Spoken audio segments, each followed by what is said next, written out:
E aí pessoal, o professor Gessé falando aqui. Hoje vamos dar continuidade aos nossos estudos sobre reações químicas voltadas aí para o nono ano. Hoje vamos tratar das classificações que acontecem dentro das reações químicas. Qual é o nosso objetivo de estudo? As reações químicas elas têm um certo padrão de ocorrência, certo?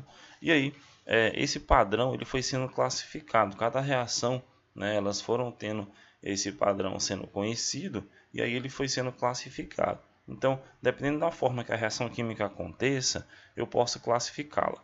Então, a primeira reação que a gente tem aqui é a de síntese ou adição. É tudo a mesma coisa, tá? Adição ou síntese, eu vou estar fazendo o mesmo processo. Então, consiste na união de dois ou mais reagentes produzindo uma única substância. Então, tu vai ter ali dois ou mais reagentes se combinando, se rearranjando para produzir uma única substância nos teus produtos. Tá? Então é muito simples de identificar ela. Se tu tem só um produto sendo formado, tu já tem uma reação de adição ou síntese, tá certo? Então a próxima é a de decomposição ou análise. Não se preocupe que a gente vai já dar exemplos com reações químicas. Reação de decomposição ou análise.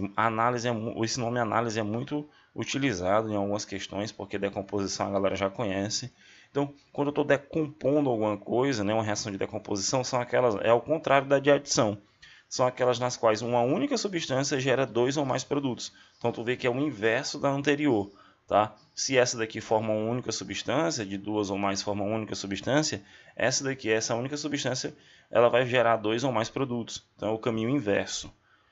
A próxima é a reação de deslocamento ou simples troca. Também é a mesma denominação aqui, tá? Para o mesmo tipo de reação. Normalmente a gente utiliza o nome deslocamento. Ocorre quando uma reação simples troca de lugar, né, uma substância simples troca de lugar com outra, produzindo uma nova substância. Então a gente vai já ver no exemplo como é que essa simples troca acontece. É apenas a mudança de posição, é só um rearranjo que acontece dentro das substâncias. Reação de dupla troca, né? Essas reações de dupla troca elas são bem amplas lá no ensino médio, você analisa elas porque elas têm vários critérios de ocorrência, mas assim, encontro de duas substâncias compostas que reagem entre si e formam outras duas substâncias compostas. Nas reações químicas que eu vou apresentar para vocês agora vai ficar bem claro. Olha só, nós temos aqui uma reação de síntese, né? Nós temos aqui uma pessoa aplicando amônia, né, numa certa plantação, ela serve como fertilizante utilizado na agricultura. E o que acontece aqui nesse meio reacional para que eu possa produzir amônia no estado gasoso? Eu tenho nitrogênio e tenho hidrogênio, a equação está balanceada, tá? Formando uma única substância. Então eu tenho dois reagentes formando uma única substância. Então isso caracteriza uma reação de síntese ou adição. Tá? Então eu tenho aqui dois reagentes produzindo uma única coisa. Então é reação de síntese. A reação contrária, por exemplo, se fosse amônia se decompondo, né, em nitrogênio e hidrogênio, se tu botasse essa reação aqui ao contrário, seria decomposição. Que é o caso aqui do nosso seguinte exemplo, né, do segundo exemplo. Nós temos aqui o carbonato de cálcio, sólido, tá bom? Ele está sendo usado aqui na construção civil. E aí ele se transforma em duas outras coisas, né? Ele se transforma em óxido de cálcio e também CO2, que é o gás carbônico. Então é uma única substância se transformando em duas, tá? Então isso é reação de decomposição ou análise. Outro exemplo são as reações de simples troca e dupla troca, tá? Nós temos aqui a reação do sulfato de cobre com ferro. Perceba que eu tenho uma substância composta e uma substância simples, né? E aí essas duas substâncias elas vão formar outras duas substâncias, só que diferentes. O que você pode perceber? Que esse cobre aqui, ó, que está ligado nesse SO4, e tu tem o ferro. Tu vê que o ferro agora ele tomou o lugar do cobre, tá? Eles fizeram uma troca. O ferro entrou e o cobre saiu.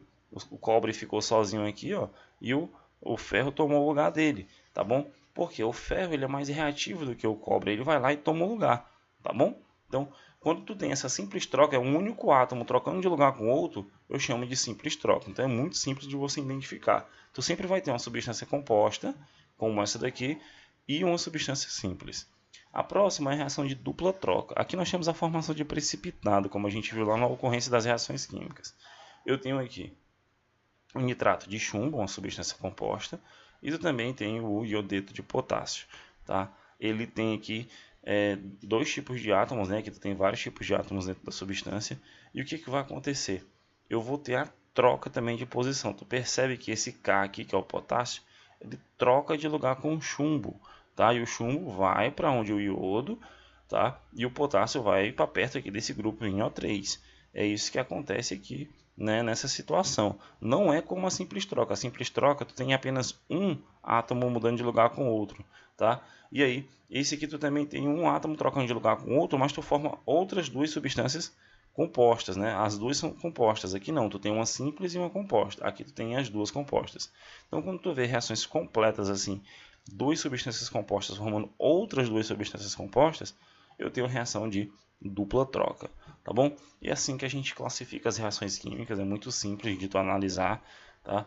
E você observa o que está acontecendo no meio reacional e acaba classificando, tá bom?